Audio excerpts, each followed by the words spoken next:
So Jito Network recently open sourced some code associated with a restaking program.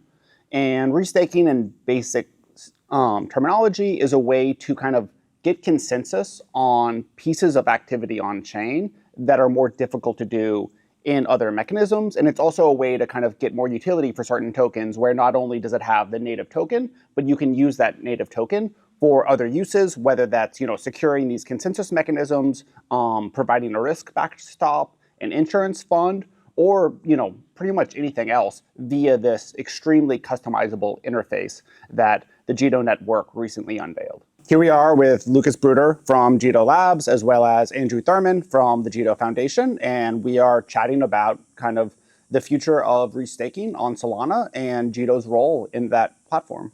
Jito Labs is a lean and mean team, but that means that you personally did a lot of the work on restaking. So I'm wondering why you think restaking was something that was worth focusing on for Jito. Yeah, it's a good question. There's a lot of systems within Jito in like the protocol and MEV, and definitely a lot of other protocols in Solana that have decentralized, or it's like semi-decentralized infrastructure. And there's currently no way to like fully decentralize that infra.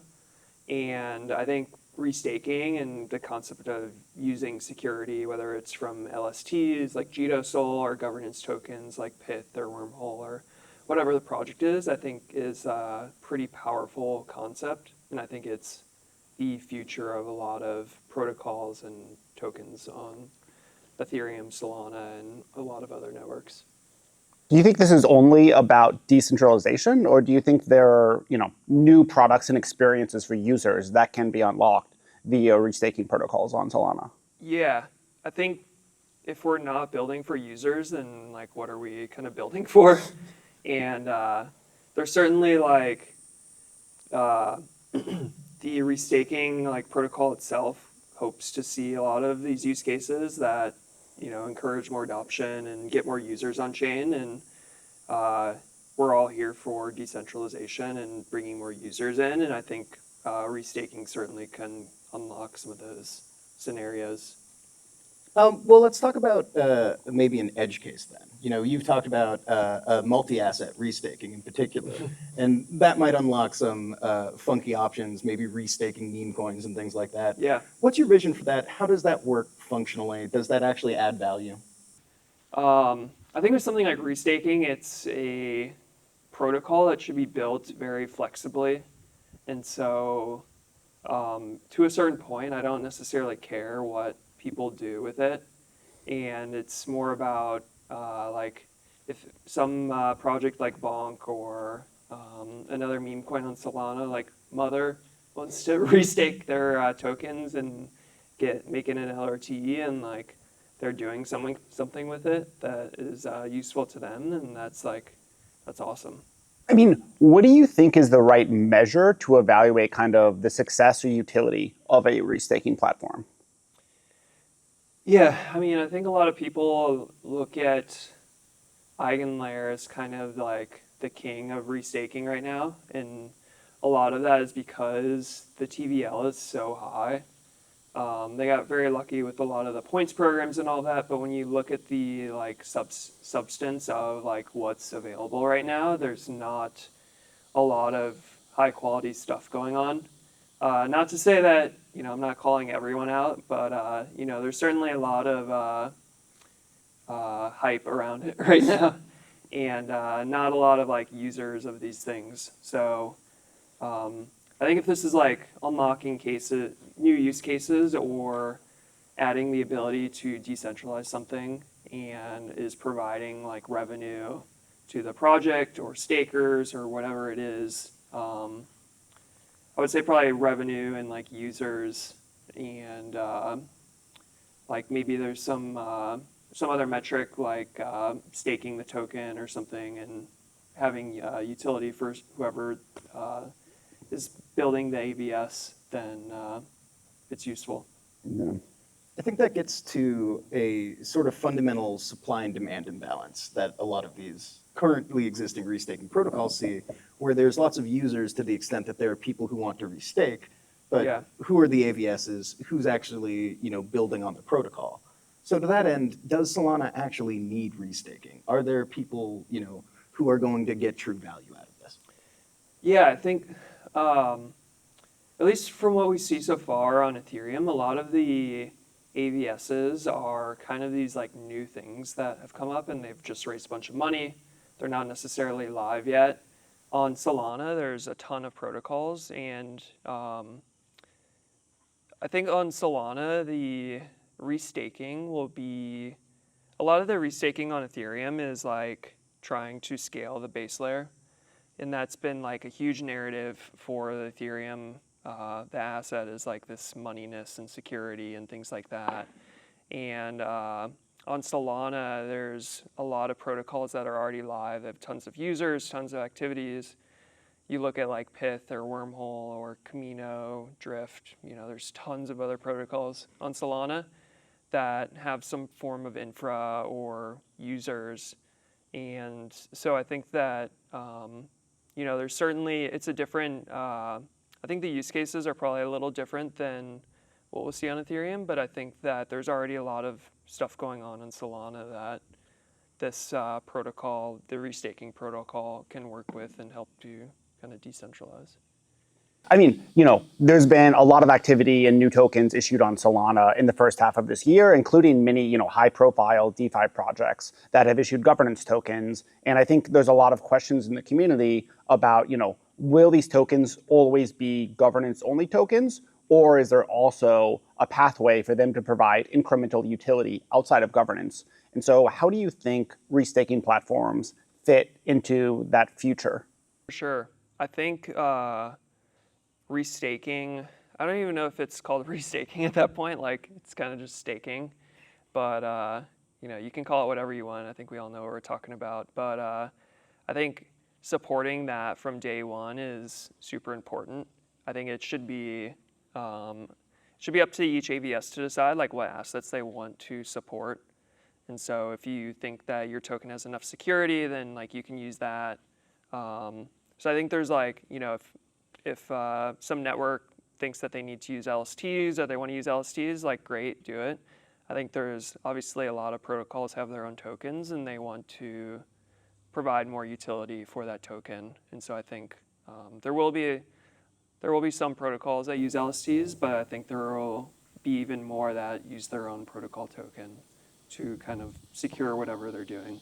So I think that Jito's probably benefited from the fact that people have been tinkering with restaking for years now. You've seen some other models come, you've seen their white papers, you've sort of seen people try and implement these protocols before. I'm curious, what sort of learnings you took from that and what's going to make the Jito restaking product different? Yeah, I think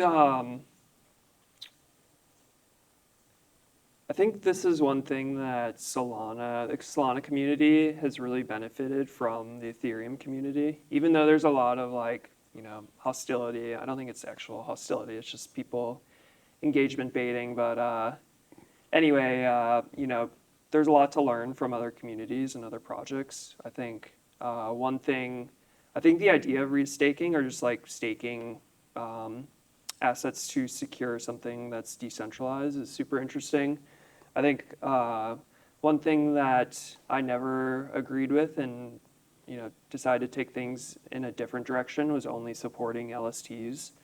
Eigenlayer will have dual governance at some point. I don't think it's live right now, but I think supporting multiple assets and that could be anything from meme coins to governance and utility tokens, LSTs.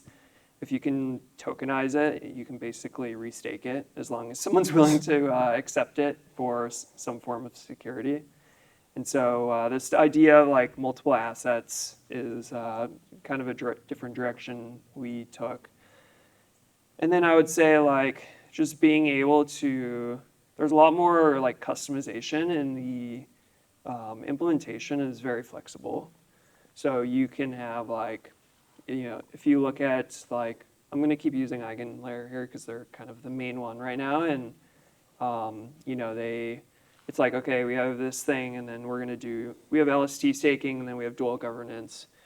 Well, it's like, why not like try governance, or like, you could get like pretty crazy with what you want to do. And the way that this is built, it kind of lets you can just stake LSTs, you can have slashing, you can have not have slashing, you could have like 3 layers of slashing that all use different tokens. It's all like pretty flexible versus kind of like telling the developer how they should build it. And so, I mean, there has been a lot of hand wringing on Ethereum about some of the risks associated with EigenLayer around consensus and just how it ripples into the overall network. Do you think those are really relevant concerns for restaking on Solana? I feel like the answer is just like the architecture of staking in a delegated proof of stake network is very different. And so you don't have the mass slashing conditions that are relevant for Ethereum. And then also like expect that stake SOL will be a much less percentage of aggregate TVL in Jito restaking, given the multi-SPL intentions. And so it also won't be nearly as large of a ratio of like TVL, of like the staked assets on the network in Jito restaking. I was gonna hope you just kept talking. Use your answer. And, maybe work some magic on there. But Okay. Great answer. Brian, I'm curious, do you think that, there's a lot of hand-wringing on Ethereum that restaking could actually introduce sort of these could introduce these economic disaster scenarios? Is that an issue with Jito's restaking product, or is there just something structurally different there? Yeah, I think there's a few things that are different. The biggest thing is just structurally on delegated proof of stake and how the underlying mechanics of staking work on Solana versus Ethereum, that we don't expect there to be kind of the same style of security risks where a lot of staked security for the network is at risk of being slashed and all of a sudden impacting consensus in a very scary way that would be applicable potentially on Ethereum. And then I think the other difference is Jito is really like the restaking platform is really leaning into like multi-SPL asset staking. And so on EigenLayer, today, every asset is some form of staked ETH in the EigenLayer platform. And with Jito, hopefully there are a variety of SPL tokens, and staked SOL is only, one piece of a much more dynamic portfolio of security attribution to various tokens. And so that also means that there's just less weight on assets that directly impact the security of the Solana network. Yeah, I guess one thing to add there too is that the contracts and programs are built so that it's easier to determine the level of risk associated in the system as a whole. And so like there's a lot of like opt-in to like slashing conditions, and there's limits on slashing and things like that. So even if, I agree with everything Brian said, but also like it will be easier to audit like what's at risk. And there was kind of this like agreement by all the different stakeholders involved on like what are the risks associated with, a certain AVS or operator or whatever it is. So one of the Jito network's flagship products is, of course, Jito Sol, a liquid staking token. I think especially in the context of EigenLayer's remarkable growth, much of that fueled by third-party liquid restaking. How are you thinking about liquid restaking as opposed to liquid staking, and how might the Jito network be approaching that? Yeah, liquid. So Jito Sol is just going to be the like liquid staking token. There's no plan to turn Jito Sol, the asset that at least. Let me back up here. Jito Sol is just a liquid staking token today. There's like, as far as I know, there's no plans to allow the stake pool program that Jito Sol uses to turn into like a liquid restaking token. So if you wanted to make Jito Sol an LRT, you would have to create a new asset. And that's certainly something that's pretty interesting that we're exploring. Talk about some of the potential users from the AVS side. We've mentioned how things are going to be a little bit different relative to Ethereum because Solana doesn't need to scale the same way Ethereum does. So who are the AVSs that are going to be there, day one and hopefully even 6 months out then? Yeah, I think there's perfect example that people go to for a lot of these things are oracles. So, there's two very popular oracles in Solana. There's Pith and Switchboard, kind of OG Solana protocols. I think this is like a perfect use case for them. And you're already kind of seeing them like talking about this in the forum. I think someone wrote a forum post on like staking Pith and securing operators and some form of like security involved and whatnot. So I think oracles are very obvious. Bridges are another one. They might need more security. So maybe they have some L1 backed assets and then, like today Wormhole, it's a 19 Guardian model. I imagine they want to decentralize that much more. And the 19 Guardians, I should add, are like hand selected by the foundation, I believe. I could be wrong here, but there's some body that's kind of hand selecting these authorities that are kind of proving the messages and passing them between chains. So I think that's a good use case. And then there's a lot of MEV related and keeper related things that we're certainly researching right now. I think MEV is like definitely a big one. There's going to be a lot of like L2s and SVM forks. I think like SVM is kind of like the new restaking somewhat. So there's going to be a lot of like L2s or like SVM execution environments that will need some form of security.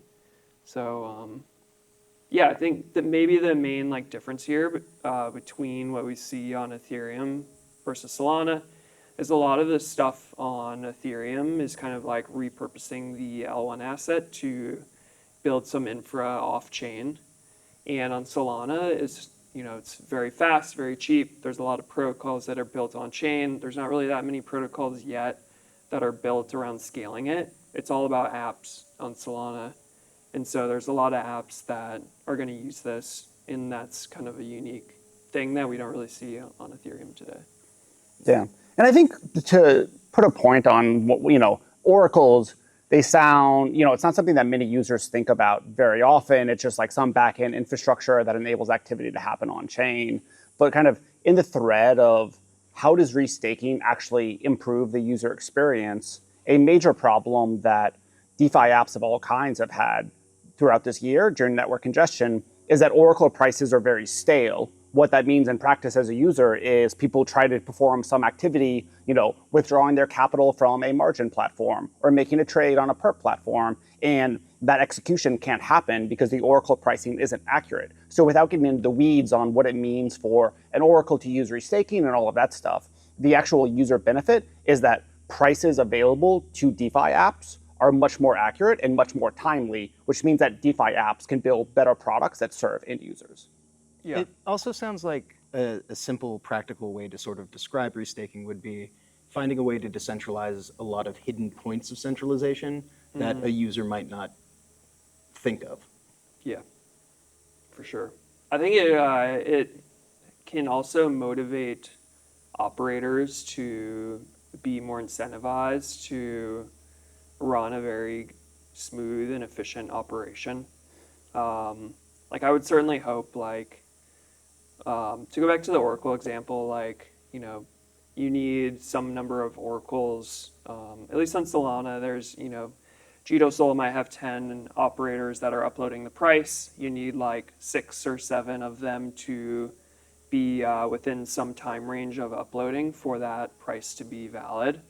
And so you might have some operators that are doing really well and they're trying to retry transactions and make sure that there are things performing well. But then you have some operators, maybe they're lazy and they're just I just kind of expect this thing to work, and they're not really putting the effort. And those the ones that are uploading more prices aren't getting and doing the work to run a better operation aren't necessarily getting rewarded, and the network isn't really supporting them compared to the operators that are not doing their best job. Yeah, I think a consensus environment sounds very fuzzy. What it means in practice is the ability to more intelligently reward people for doing the right behavior and punish people that are doing the wrong behavior. And today, building that infrastructure for any individual team is an extremely challenging lift. But restaking is effectively an infrastructure platform that makes it much easier to do all of those behaviors. The other difference between like what we see today on restaking platforms and protocols compared to what this new Jito restaking protocol is that LRTs are actually built into the protocol. So you can deploy an LRT in one click. There's not, you don't have all these different flavors and programs of LRTs. It's kind of a standardized LRT. It works directly with the restaking kind of logic. And so the amount of assets that are in restaking protocols that kind of originate in LRTs is super high. So I think that this is like, there's going to be a ton of LRTs, and they're not just all going to be like re-Jito Sol or re-M Sol. There's going to be like re-Marinade and like re-Cloud and, staked Pith, and there's just going to be it's very easy to create them, and so there's just going to be kind of this like flourishing of staked assets on Solana. Yeah, in much the same way, I think Sanctum created this really interesting Cambrian explosion of LSTs that have niche and interesting use cases. It sounds like the Jito restaking product is going to bring a similar effect for liquid restaking. Yeah, and I think that there's definitely a cool kind of, if you look out a few years, there's a lot of interesting applications with something like StakeNet as well, because every LRT will have, it will be responsible for delegating its assets across a variety of operators and AVSs and things like that. And so, you could imagine taking this built-in LRT protocol, and you have all these AVS and node operators, and then you start collecting all of this data, which is kind of similar to the validator data for StakeNet. Start collecting that on all these AVSs and node operators, and how many rewards are being made, and like, so you could have like an example of like an Oracle or something. You could have like a bunch of different versions of staked Pith, and each one is branded differently, like Jito Pith, or like maybe there's like a Gauntlet Pith or something like that. And they each kind of delegate differently, and maybe StakeNet powers some of them. So I think that's like just trying to, you kind of run into the same issue that stake pools have today in like this V0 of restaking, but then when you apply StakeNet to it, it just kind of further decentralizes it even more. Yeah, so I mean, the code is open source. Documentation is starting to come out. Hopefully, members of the Solana community are as excited about the restaking platform as I think we are. So, what should people do to get more involved? Whether you're a node operator, an AVS, or a potential restaker. Yeah, for validator operators and just people that are like familiar with running these types of things, it's pretty easy to sign up and get involved. So check out the documentation, GitHub. If you want to help contribute to the protocol, you can check out the GitHub issues. I'm sure there's going to be some things that pop up there. And then, feel free to stop by the Discord and add any feedback and ask questions, and definitely here to help.